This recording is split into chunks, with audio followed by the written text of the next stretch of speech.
It is Mushoku Tensei Sunday, baby. Ooh, man, I tell you, it's feel like forever getting to Sunday, but when you watch Mushoku Tensei, it goes just like that, man. I'm telling you, not enough time. Just not enough. I demand Mushoku Tensei be at least 40 minutes tops. Nah, it's too much strain on the creators.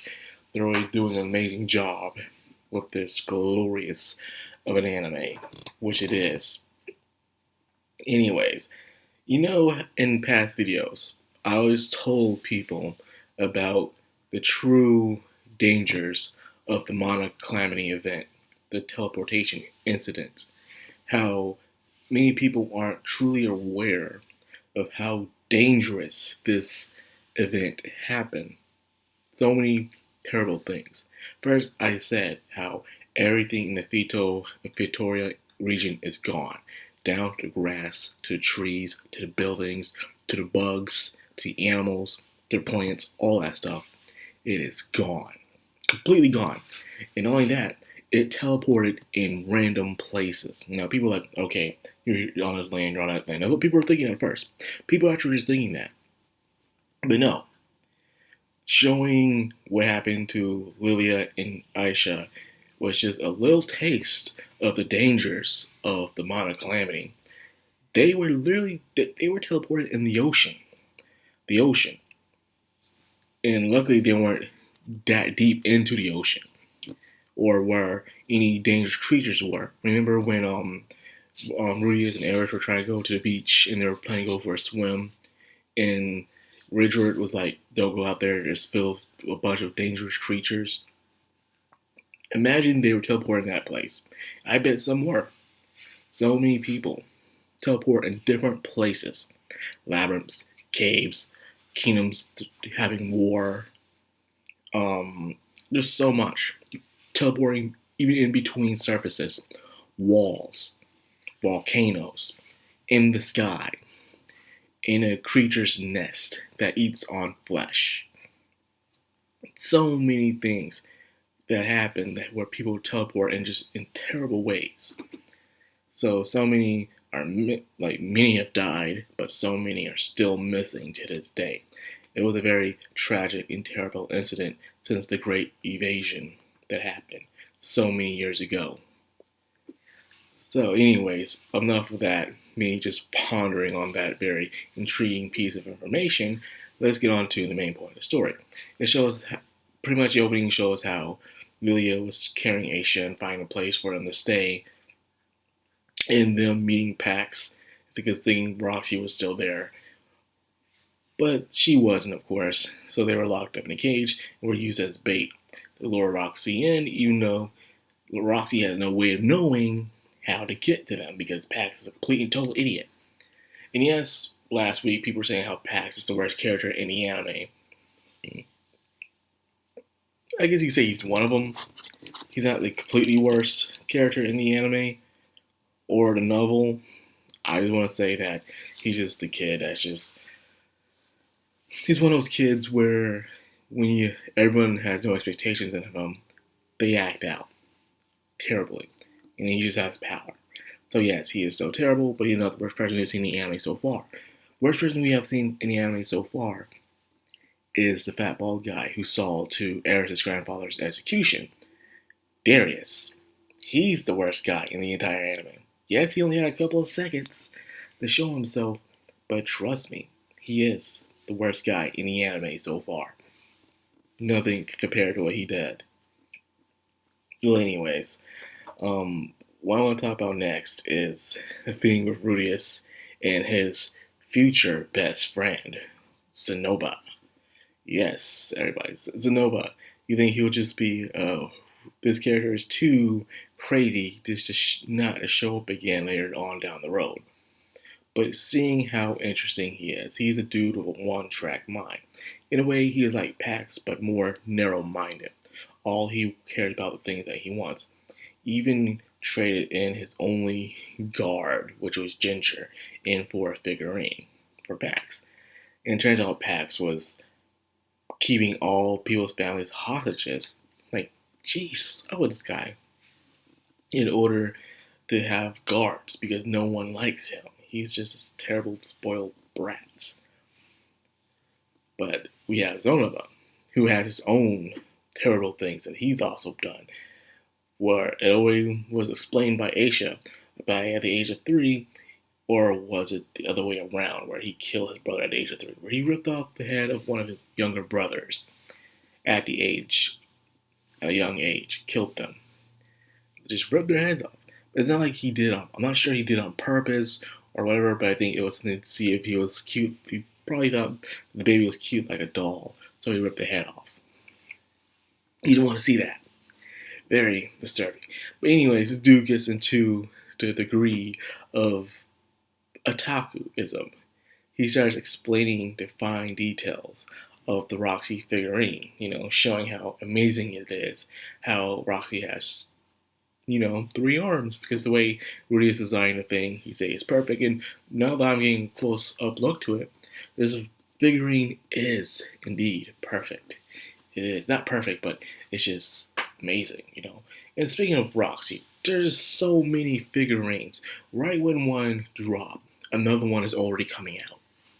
Dude, it's not fair. How come Roxy gets so many figurines? We got none of Richard, we got none of Rudius, we don't got none of Paul or Ghislaine or any other characters in the show. All we have is Roxy. 1 selfie and 2 Erises, and not counting the little chibi ones. Come on. I need more figurines of it, I'm still waiting on my other Roxy one that's supposed to come in the first special edition Roxy one that they made, by the way. The others, whatever, man. Whatever. I'm just salty. Well, anyways. Then it shows how crazy Zonova is as a character, how he's obsessed with the designs and the critique the figurine, showing how amazingly beautiful it is. It is beautiful. And then, of course, we remember Rudius of his past life, of how the otakus are with their figurines, and how I am with my figurines. Like, it is Dark Magician. Apparently, it wasn't on all the way. But yeah, this is my Dark Magician I got from the Queen City Convention. Very nice. I actually got it for a good price, actually, because the price that they're serving you online is like 103. I got it for like 90 something. So yeah, I got some change off. So I gotta say, that was a good bountiful artist. Anyways, let me put you up before I mess something else up.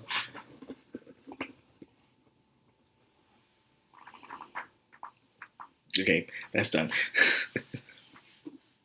You saw how he was about to rip Pac's head off, man. This dude was literally about to rip Pac's head off, not caring, because all he cared about was getting what he wants. So we got 2 selfish brothers that were, thank goodness, exiled from the kingdom, from their atrocities. By the way, so they rescue Ilya, Aisha, and of course, even Ginger's family and everything. And yes, you'll be seeing Ginger again, too, by the way. Probably towards the end of season 2 or midway of season 2. I'm going to say near the end of season 2. We'll see Ginger again. And then it also shows how Lilia, her perspective, of course, has changed of Rudius, which we've already seen this, but she really does know that Rudius is this perverted kind of person, but he still has good qualities in him where he will protect his family at all costs. Do what he can to keep everyone together, which was proven on the day where the great, family intervention happened. And it's kind of like how Paul is. I guess Lilia probably sees a little bit of Paul and Rudius. Yes, Paul can be a total scumbag, but he will definitely put his family first at all costs in order to keep them together. So that's pretty much how Lilia sees it. However, Aisha didn't see it that way. But thanks to certain events that happened, hanging around with Eris, who Eris just loves talking about Rudius, by the way. You'll see this more and more often. Anyone that compliments Rudius, or you want to ask questions about Rudius, about what he's like, Eris will wag her tail and just say, "Let me tell you the amazing story about Rudius, everyone." That's how Eris is, pretty much. She just loves talking about Rudius. So, anyways, things happen similar but yet different compared to what happened inside the Beast Kingdom. Think about it. Rudius was the man god. Gets captured, then he meets a certain friend. Think about it. He gets captured, he's narrating about how cheap this new apartment is, and then he meets a certain friend. He met Geese in the Beast Kingdom, and now he met Zenobia in the other kingdom, and they all got escaped. And of course, the rescue happened. It ended up being a rescue. Do you see a pattern here? But this time, things worked out a lot smoother. No one had to die or any epic battles or anything like that. So things were a lot easier this time around than it was last time. Less of a threat level, despite how powerful Zenobia is as a blessed child, or what they call in the web novels, Amiku, which is also considered blessed child as well. There's other variations for the word Miku, so there's that too. So this arc only had 2 episodes, just like the Millis arc, where you meet the dad, have the fight, then they pair up the next episode. They're on. So Turning Point 2 is the name of the next episode. I wonder what that's going to be about. Last Turning Point, they all got separated. I don't know what number 2 is going to be about. I'll have to wait and see. So anyway, that's all I got for this vid. I hope you guys enjoyed it. If you did, like, comment, subscribe, of course, hit that bell icon. This has been Madcrownxox on Anime. Signing out.